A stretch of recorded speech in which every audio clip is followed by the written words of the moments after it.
millions and millions of like, combinations. It's just mind-boggling. Mind-boggling, the information in the DNA.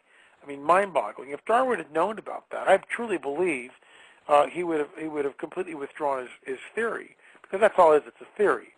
Because when a person looks at what the DNA is and how complex it is, and we see that when you mutate it, the results are very undesirable, and if the mutation lives, it has no offspring in most cases. It's like a mule. It's sterile, or it produces something which will die, at birth or right after. So we see that mutations in the DNA are not actually favorable. And, it's really funny when you look at this whole Darwinism, it kind of gives natural selection a conscience.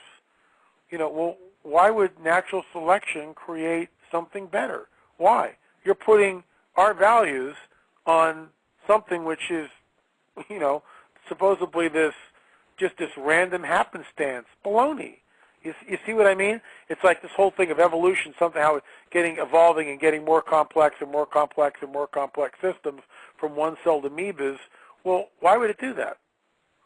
Why would it do that? And it's like, what purpose would it have to do that? That implies that even this force would have some sort of an end game.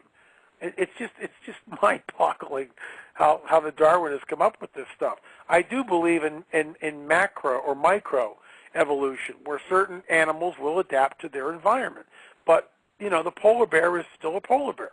He's not morphing into an eagle, and vice versa, all because of the DNA. It's a closed system. Period. It's a closed system, and there is a species barrier, which one species cannot jump into the other.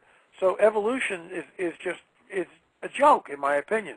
But the Smithsonian tenaciously holds onto this paradigm, onto this worldview, because the moment they don't, same thing with Nat Geo, the moment anything creeps into the supernatural, it opens up that huge can of worms. Oh my gosh, is there a God? And if there is he benevolent? Will I be judged? How does all this work? And it opens up, to the theologians. So that's why they avoid it like the plague. I agree with you 100%. And even I remember in high school, I used to say the same thing what you were saying. What unguided force had the intelligence to keep making improvements, or what was, like you said, the end game? And it seems that they give evolution sort of a personality, almost like it's God, right? Without Exactly. calling it God. Now I want to jump into your next book. You mentioned it a few times. Politics, Prophecy, and the Supernatural. Tell us a little bit about that and what inspired that book. Well, Politics, Prophecy, and the Supernatural really came out of a Nephilim trilogy, and the reason for that is there's sort of especially in the UFO community, not that writing these books have won me any favors with MUFON. I've yet been asked to speak at any of their functions, and certainly the New Age or the exopolitic community avoid me like the plague. They don't want anything to do with me.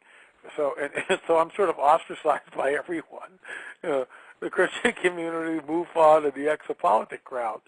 But, I just spoke at Cheyenne. It was a great conference. There's another conference coming up in April in St. Louis, Missouri, and later on in the month I'll be speaking at Nashville. So already we're getting more and more speaking engagements.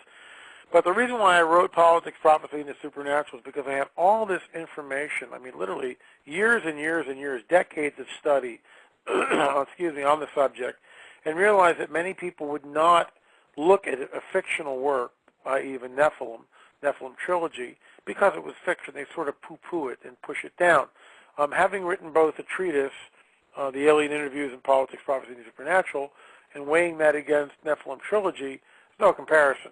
I mean, and when you write fiction, when an author writes fiction, not only do you have to do your research, but you got plot, and you've got character development, and scenes, and points of view. I mean, it's a whole different deal. It's like 10 times harder than writing a treatise. A treatise is, you do it. You just get the information, get your sources, you cite your sources, and it almost writes itself. Novels are, in my opinion, are much harder. So Politics, Prophecy, and the Supernatural came out of the idea that most people would kind of poo-poo fiction, and that made me really angry, because I thought that, gee, I'm not reaching as many people as I wanted to reach. And so, my dad actually encouraged me. He said, you know all this stuff about prophecy and the supernatural and politics. Why don't you, write a book, something like that? And that's his idea, or that conversation sparked this book, and I dedicated the book to him and my father-in-law, who was passed away in 1991. And had he lived, he would have cheered me on every step in the way, there's no doubt. So that book is dedicated to those men. But, it really deals with what the strange bedfellows of politics, prophecy, and the supernatural. And there's a quote that I constantly bring the reader back to throughout its pages. The present political landscape is in direct correlation to supernatural events that happened in some cases millennia ago. And it's a mouthful, a lot to get our heads around, but it's really true. And basically, to explain that real quickly, in this country we celebrate Christmas, which is a national holiday.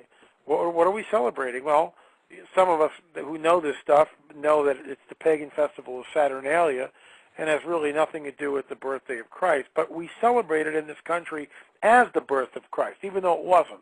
We still, Christmas trees and Yuletide and Yule logs and all this nonsense, they're all part of pagan festivals which crept in, have nothing to do with the birth of the Christos, the Anointed One, the Messiah. Nothing at all on December 25th. It was the winter solstice shortly thereafter.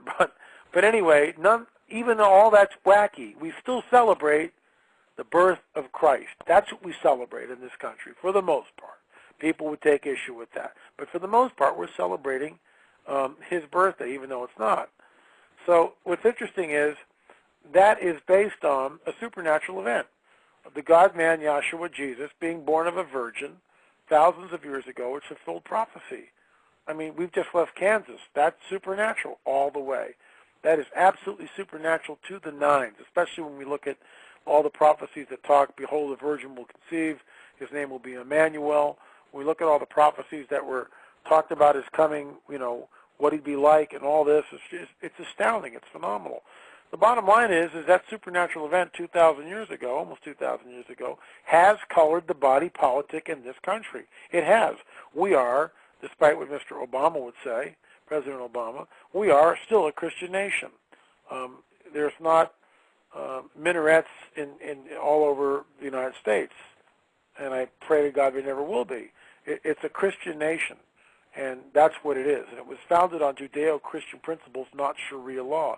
The two are completely incompatible, by the way. Judeo-Christian principles and liberty and freedom are in direct conflicts with Sharia law and what Muslims really believe. I'm not saying that Muslims could live in this country and assimilate, but they'll have a hard time if they live under Sharia law, which is what we see happening in England, where the Muslim population now wants to be tried by Sharia law. See, I don't want to be tried by Sharia law. I want a jurisprudence that's based on Judeo-Christian moral and ethics. And that's where it came from. It came from the Reformation. So we see that, the body, that supernatural events certainly colored the Reformation, the Founding Fathers, the Constitution, the Declaration. When the Declaration of Independence points out and says that all men are created equal and have inalienable rights, granted, they blew it. If they had really embraced those words, then the First Nation people, the American Indians, would not have been subject to the genocide that they were, and slavery would have instantly been abolished. These are two great blemishes on this country, and frankly, they've never really been reconciled, especially, in the South. And I don't want to get into the whole deal on that, but I was back in Atlanta, and I was just appalled by what I saw, just appalled. I mean, I couldn't even believe it. And people in this country, and I really mean this, that especially in the South, but in the North too, it's everywhere. There needs to be a real, and I don't know whether anybody's ever done this. I don't think it's ever really been done. Until the King era, it was still separate but equal nonsense. So the insanity of slavery, the horrors of slavery, the horrors of a genocide, and it really should come from the churches first. But the churches, the leaders should literally on their faces asking for forgiveness of what happened in this country and extending a hand. But, of course, we don't see that. What we see is, in Christendom especially, the greatest segregation of any institution in America.